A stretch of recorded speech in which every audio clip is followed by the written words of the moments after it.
The Tale of the Bad Engine, written by Richard Jordan. It was the evening before Halloween, and all the engines were gathering around, ready and eager to start their annual tradition of telling ghost stories. The firelighter came to set the mood, and soon the yard was showered in a warm orange glow, creating an atmosphere ripe for spooky tales. The engines took turns, telling ghost stories as the moon rose overhead, each trying to outdo the last. They were all enjoying themselves enormously. Even the big engines, who normally didn't have much patience for silly stories, beamed and laughed as Thomas and Percy imitated a ghost haunting an old mansion. Finally, it was Henry's turn to tell a story.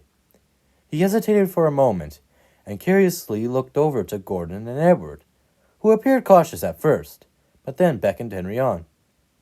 "Tell it," whispered Gordon. "Go on, it won't hurt." "I don't know if I should," he whispered back. "It's up to you, Henry. It is scary," Edward replied quietly. "Are we going to tell the story or not?" James said. The other engines laughed, except for Henry, who looked a little uneasy. "Come on," Thomas and Percy said together. "Well, all right, here goes." And so Henry began. Many years ago, there was an engine who worked on a faraway railway. He was never given a name, or should I say, never lived long enough to be given a name. Henry paused, impressively. "You see," he continued, "all engines, when they are built, are friendly and hard-working. But once in a while, engines come out bad. And I'm sorry to say that this engine came out very bad indeed. No one knows how he came to be built, or what led him to do the things he did, but he left a path of destruction that haunts his controller to this very day." Thomas and Percy looked wide-eyed at each other. "The engine thought himself to be a premier engine from a famous lineage, but he was actually an experimental engine, using only parts of other steam engines. The parts didn't fit together very well, and made him very mean-spirited and somewhat, dare I say, unhinged. He was painted blue, but probably should have been painted black. It was not uncommon for the engine to insult the others, and resort to light sabotage, such as bumping them without warning, and misplacing trains over small petty squabbles. He was also easy to anger, and had fits of rage, taking it out on the trucks, and sometimes engines smaller than he was.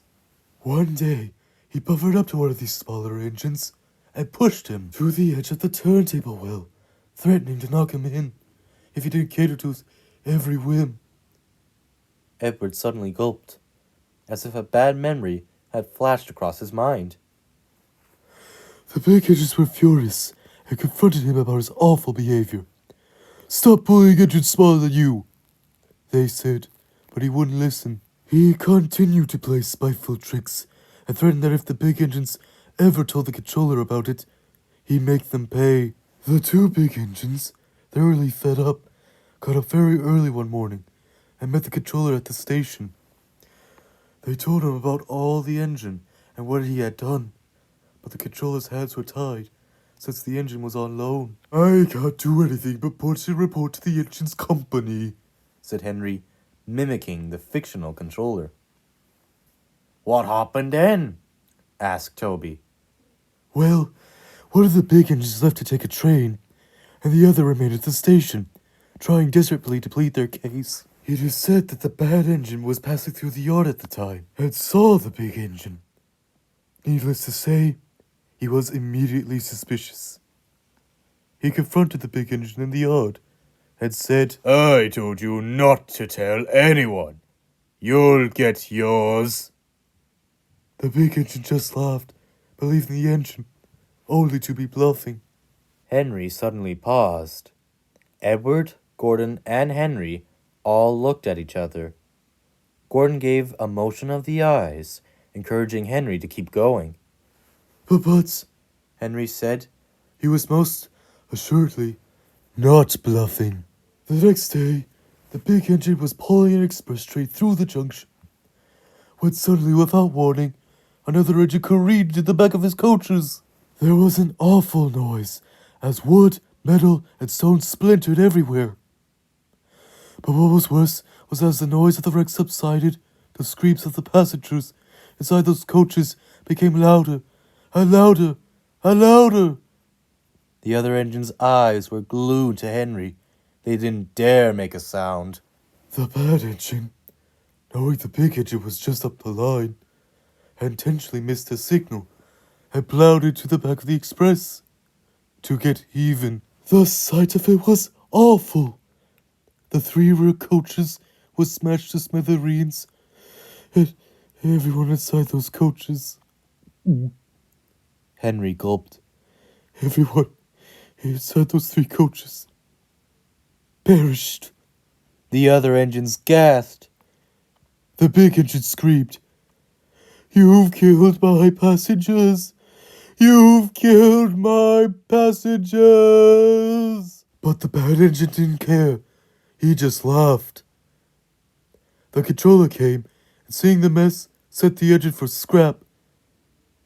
If the controller had only listened to the big engines, the lives of those in the coaches might have been saved. So that is the moral of this story.